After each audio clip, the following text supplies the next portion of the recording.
ശോഭ സുരേന്ദ്രൻ ഇന്ന് വീണ്ടും ഡൽഹിക്ക് പോകും. ബിജെപി കേന്ദ്ര നേതൃത്വവുമായുള്ള കൂടിക്കാഴ്ചയ്ക്കായാണ് യാത്ര. ശോഭ സംസ്ഥാന അധ്യക്ഷയാകുമെന്ന അഭ്യൂഹം ശക്തമായിരിക്കെയാണ് തുടർച്ചയായ രണ്ടാമത്തെ ഡൽഹി യാത്ര. കെ സുരേന്ദ്രൻ സംസ്ഥാന അധ്യക്ഷ സ്ഥാനത്ത് തുടരുമെന്ന പ്രതീക്ഷ ഔദ്യോഗിക വിഭാഗം ഇപ്പോഴും വെച്ചു പുലർത്തുന്നുണ്ട്. കടുത്ത സസ്പെൻസിലേക്കാണ് ബിജെപി അധ്യക്ഷ സ്ഥാനത്തെ കേന്ദ്രീകരിച്ചുള്ള ചർച്ചകൾ ചെന്നെത്തുന്നത്.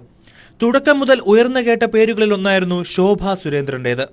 കഴിഞ്ഞയാഴ്ച ഡൽഹിയിലെത്തി അമിത്ഷായുമായി കൂടിക്കാഴ്ച നടത്തിയ ശോഭയെ വീണ്ടും ബിജെപി കേന്ദ്ര നേതൃത്വം ഡൽഹിക്ക് വിളിപ്പിച്ചു. രാവിലെ തിരുവനന്തപുരത്ത് VSDP പരിപാടിയിൽ പങ്കെടുത്ത ശേഷമായിരിക്കും യാത്ര. സംസ്ഥാനത്തെ ഘടകകക്ഷികളുടെ പിന്തുണ ഉറപ്പാക്കാനും ശോഭ പക്ഷം നീക്കം നടത്തുന്നുണ്ട്. ഈ മാസം ആദ്യം അമിത്ഷായുമായി ശോഭ കൂടിക്കാഴ്ച നടത്തിയിരുന്നു.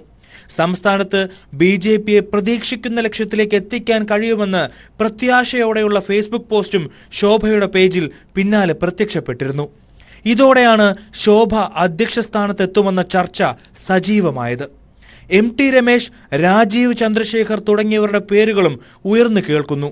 ഒരുപക്ഷെ സുരേന്ദ്രൻ ഇനിയും തുടർന്നേക്കുമെന്ന് ഔദ്യോഗിക പക്ഷം കരുതുന്നുണ്ട്.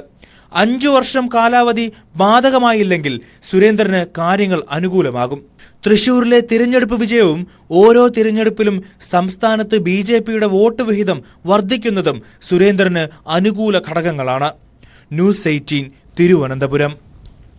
VV അരുൺ വിശദാംശങ്ങളുമായി ചേരുന്നുണ്ട്. അരുൺ, BJPയിൽ ഒരു നേതൃത്വ മാറ്റ ചർച്ചകളൊക്കെ സജീവമാണ്. അത് ദേശീയ തലത്തിൽ തൊട്ട ചർച്ചകൾ സജീവമായി നിൽക്കുകയാണ്.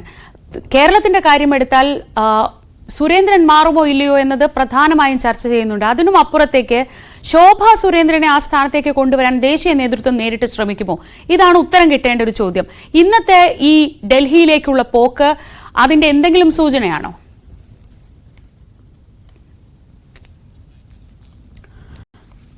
ചെറിയൊരു സാങ്കേതിക പ്രശ്നമുണ്ട്. അരുണിലേക്ക് വിശദമായി വാർത്തയിലേക്ക് പിന്നീട് തിരിച്ചെത്താം. എന്തായാലും ഇന്നത്തെ യാത്ര വളരെ ശ്രദ്ധേയമാണ്.